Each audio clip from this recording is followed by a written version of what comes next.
Bueno, una de las cosas que estamos haciendo, voy a apuntarle a es utilizar las guías LEED de stocks de carbono para estudiar el stock de carbono en el suelo. ¿Qué es esto? ¿Cuánto carbono hay retenido en el suelo de los sistemas productivos? ¿Por qué es importante esto? Porque si uno hace un cambio de uso de suelo, es decir, sustituye ese sistema ganadero por otra cosa, es muy probable que ese carbono se libere. Entonces, mantener, a veces uno piensa, los sistemas pueden estar secuestrando carbono. Puede ser. Es difícil, pero puede ser, pero no lo sabemos. Eso tarda bastante tiempo que lo demostremos. Pero sí sabemos que tenemos, esto bueno, el mapeo que se hace previo para estudiar el análisis, que tenemos, por ejemplo, en un predio de areniscas, 60 toneladas de carbono por hectárea retenida, y en los predios de basura, en este caso, en este ejemplo, dice 94 toneladas, andamos alrededor de 100. Eso es mucho carbono, a pesar de que son suelos mucho más superficiales. Y eso también es un capital importante que normalmente no ha sido tenido en cuenta. Y además, si le agregamos las posibles hectáreas de monte nativo más toda la biomasa de raíces, podemos incrementar ese número en el stock de carbono en el establecimiento. Bueno, esto pasa rapidísimo. La otra cosa que vimos en el suelo, mucho más tímidamente, lo hicimos en menos casos porque es más costoso, es qué pasa con la macro y mesofauna del suelo. Todo este bicherío que ven acá, esto está súper agrandado, son todos de milímetros. Bueno, los lombrices no, pero las otras sí. Son los encargados de los ciclos de los nutrientes en el suelo. Si esos bichitos no están trabajando, nada de lo demás funciona. Y lo que vimos, estudiando casos de campo natural versus ryegrass en sistemas ganaderos, es que, bueno, esta es la clasificación de los bichos. Ven, acá hay una parte de la torta que está en azul, que es pequeñita, pero son los que se llaman ingenieros del suelo. Y esos bichitos son fundamentales. Esto pasa a la velocidad que quiere. Son fundamentales para que el sistema funcione, y lo que vimos es que, por eso está en el recuadro rojo, que esos bichos son los primeros que se afectan cuando uno sustituye el campo natural por pasturas, en este caso un ryegrass. Empiezan a bajar. Son poquitos, pero son fundamentales, y tenemos evidencias de que, bueno, el cambio de uso del suelo los afecta. Tema agua. En el tema agua también hemos hecho mediciones. Esto que aparece acá es el índice de calidad de agua, que va de 0 a 100, y fíjense que para estos casos tenemos todos, excepto este de 82, los otros todos por arriba de 90 o por ahí. Eso quiere decir que en general tenemos una muy buena calidad de agua en los sistemas que estuvimos evaluando. Pero también tenemos otro estudio hecho fue hecho para estudiar peces. Y miren esto no es el índice, esto es concentraciones de determinadas variables, y el oxígeno disuelto en el agua. Vieron que aparecen unos números ahí en rojo. Eso quiere decir que es muy poco oxígeno. Eso es muy malo cuando el agua tiene tan bajo oxígeno. Y en todos estos casos coinciden con cañadas en verano que entra el ganado adentro. O sea, la revoltura que produce el ganado al ingresar al campo, a las cañadas, buscando refrescarse, y como todos ustedes saben, la vaca también toca el agua y le gusta largar todo lo que tiene adentro, genera problemas de baja de oxígeno en el agua.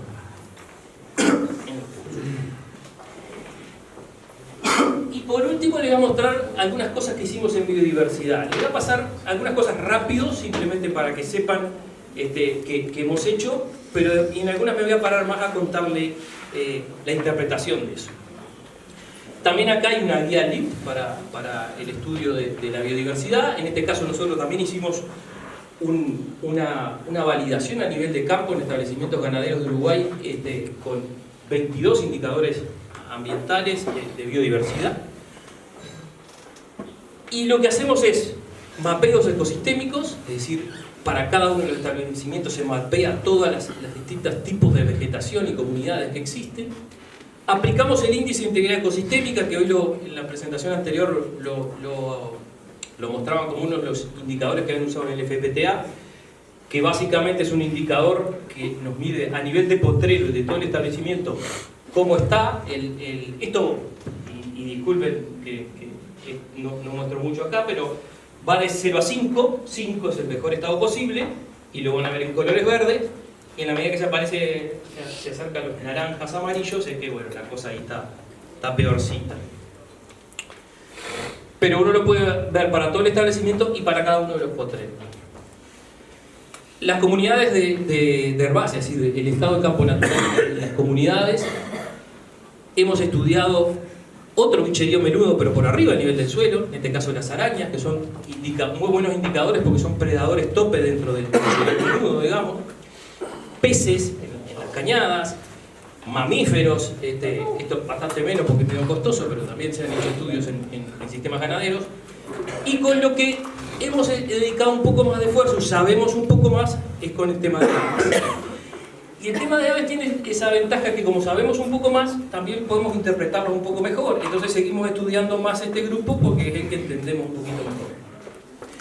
Y acá sabemos hoy, para muchos predios ganaderos, no solo la cantidad de especies que hay, los índices de diversidad, si migran, si residen, qué comen, a qué se dedican, cuáles de ellas son prioritarias para la conservación en el Uruguay y algunas de ellas en el mundo, todas estas viviendo en sistemas ganaderos.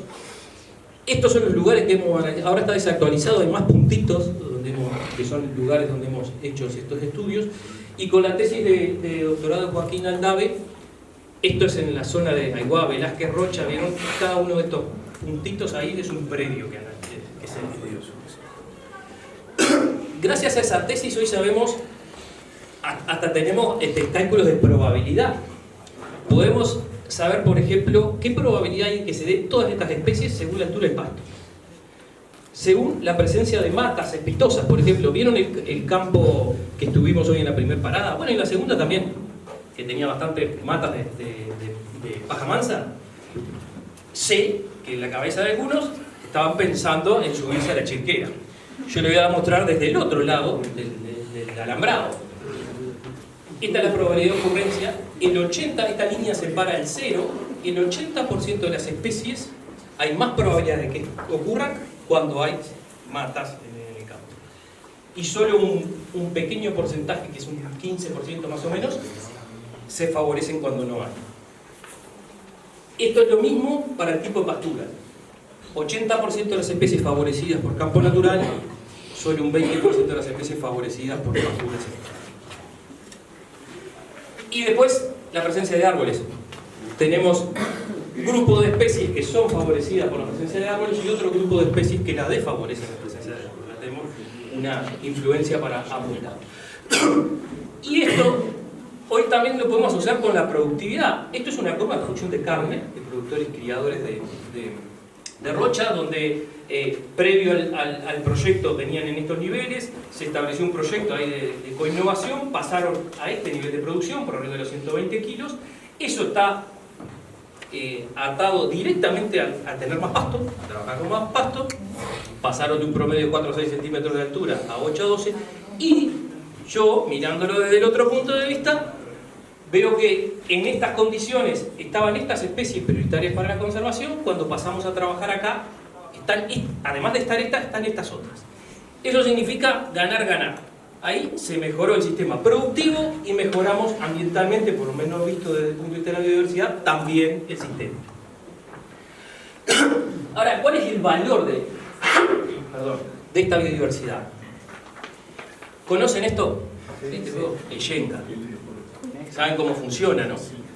Bueno, imagínenselo ahora que esto es el ecosistema que estamos trabajando, el sistema de producción que está basado en un ecosistema que tiene sus componentes, especies, grupos de especies y tipos de ambientes o ecosistemas, y si le queremos poner además en los componentes genéticos de diversidad genética, puede ser re complejísimo.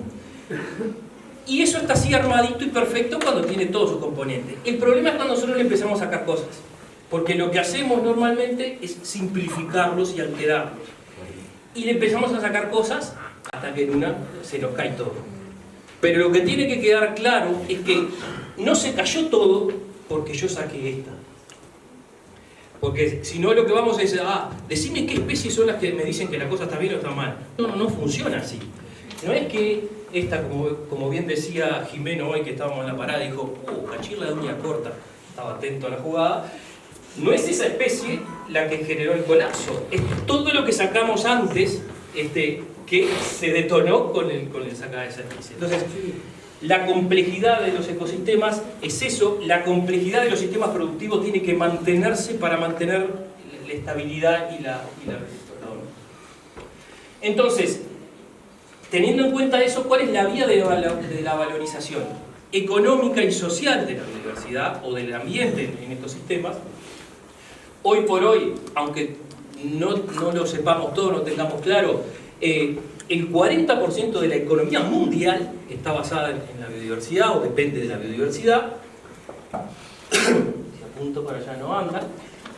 Y en este caso todos conocemos o más o menos entendemos el valor de uso directo, es decir, llevamos animales, pastoreamos, cosechamos producción de ahí, pero tenemos otros valores de uso indirecto, incluso valor de no uso de esa biodiversidad, de esa naturaleza, que es lo que se conoce normalmente como servicios ecosistémicos.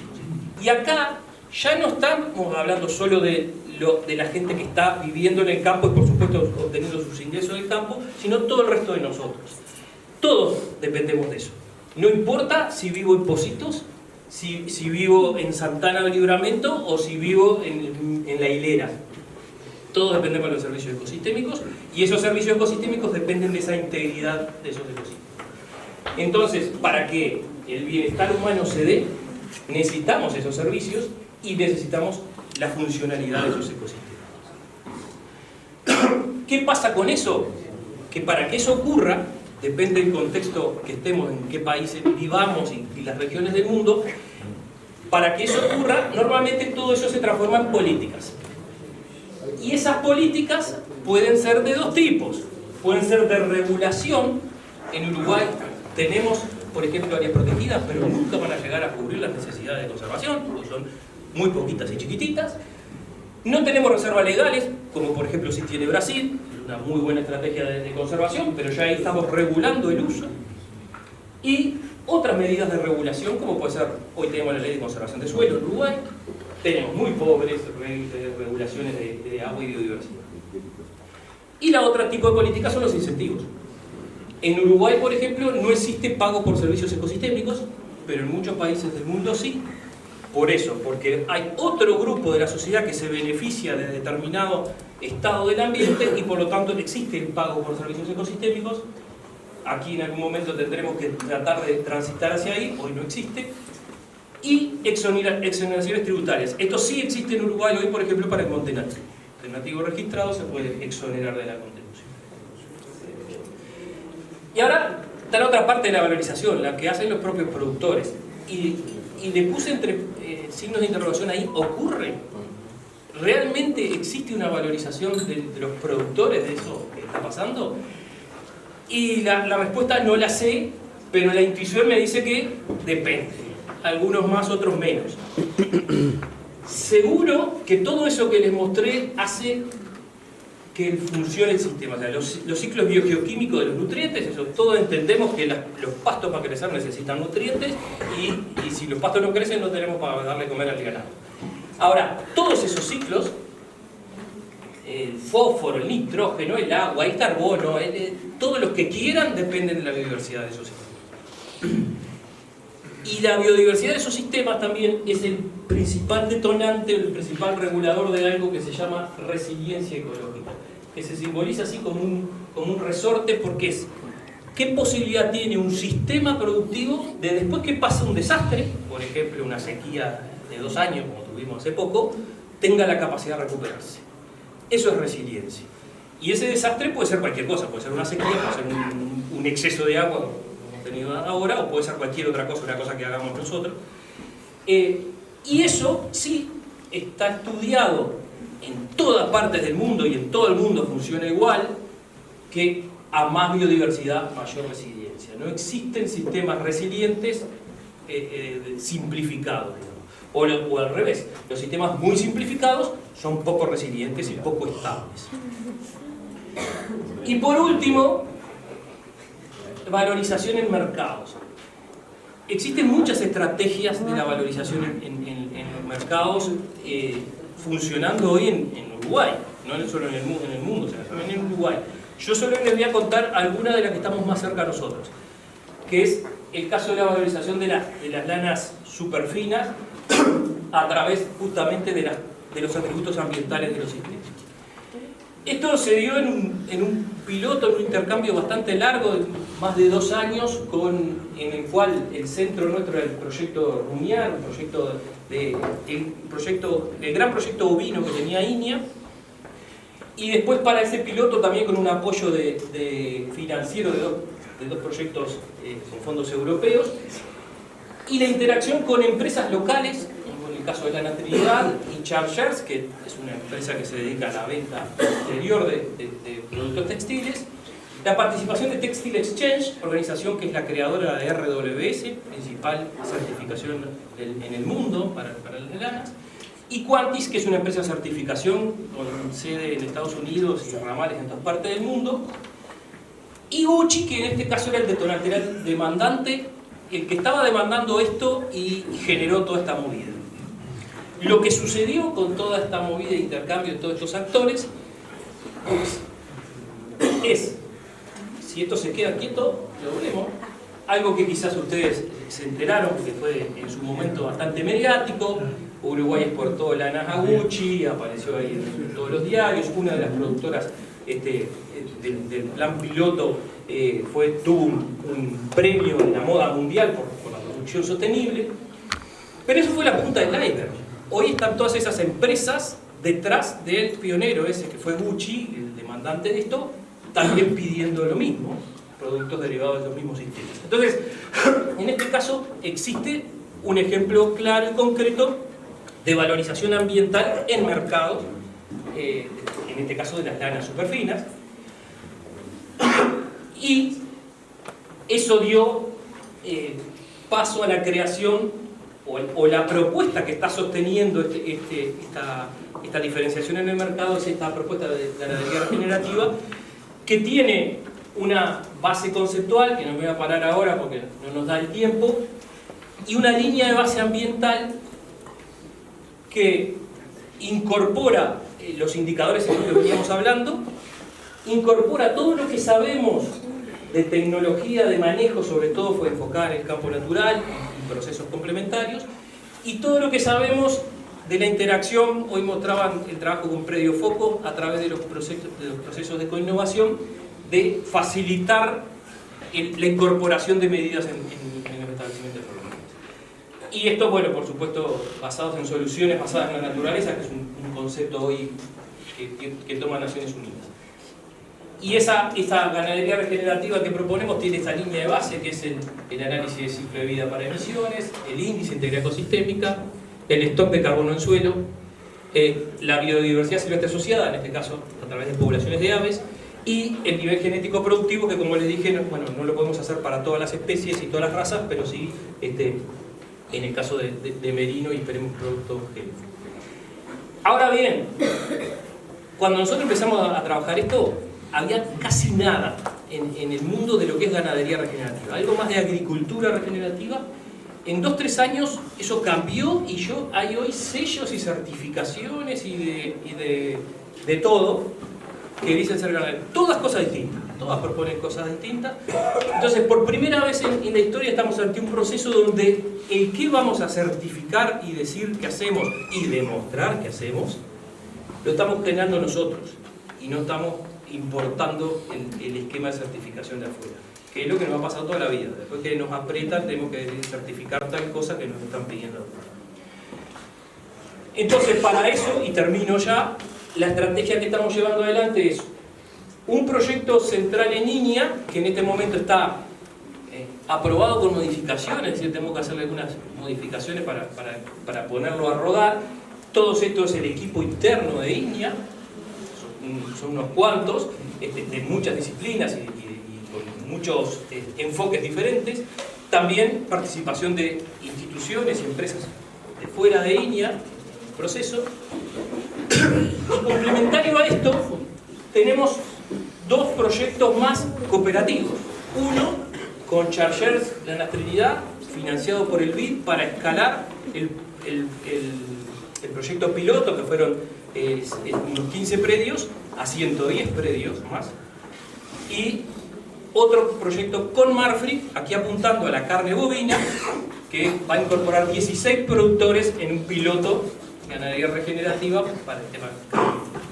Con la misma estrategia productiva, pero para carne. Entonces, consideraciones finales, o algunos mensajitos que me gustaría dejarles. Primero, el estado ambiental de los sistemas productivos no es una externalidad, es parte vital del funcionamiento del propio sistema, y ni que hablar de las condiciones de vida de la gente que vive y trabaja en él. Es importante el monitoreo constante de los indicadores ambientales y que esos indicadores sean robustos, científicamente robustos y reconocidos a nivel internacional. Nosotros somos exportadores y no podemos medir cosas que después el mundo nos diga, ¿y esto qué es? Tienen que ser indicadores reconocidos. El estado de situación actual de la ganadería extensiva es bueno, pero en tendencia de deterioro. Entonces, estamos teniendo un muy buen punto de partida para que no sea tan costoso verificar y certificar algunas cosas, pero vamos en bajada. Y es importante la valorización en todas sus formas de los sistemas productivos. ¿Y por qué en todas sus formas? No solo la comercial, como les decía, mostrar al resto de la sociedad que tenemos algo, que nuestro sistema produce algo, además de carne y lana, que nos interesa a todos. Y por último, nuestros sistemas ganaderos tienen la posibilidad de valorizar económicamente los productos por su performance ambiental. El caso de las lanas superfinas es un ejemplo, ojalá surjan otros y ojalá ese ejemplo lo podamos expandir, no solo a más productores de ese sector, sino por ejemplo, como les mostré ahora, al sector de la carne, que aún siendo productores ovinos, la mayoría de ustedes, me imagino, son productores mixtos y el producto carne bovina es casi siempre el producto principal, o sea que todo lo que salga de ese sistema va a poder, digamos, contar con esa certificación, sea carne ovina o polar. Bueno, muchas gracias por su atención y quedamos.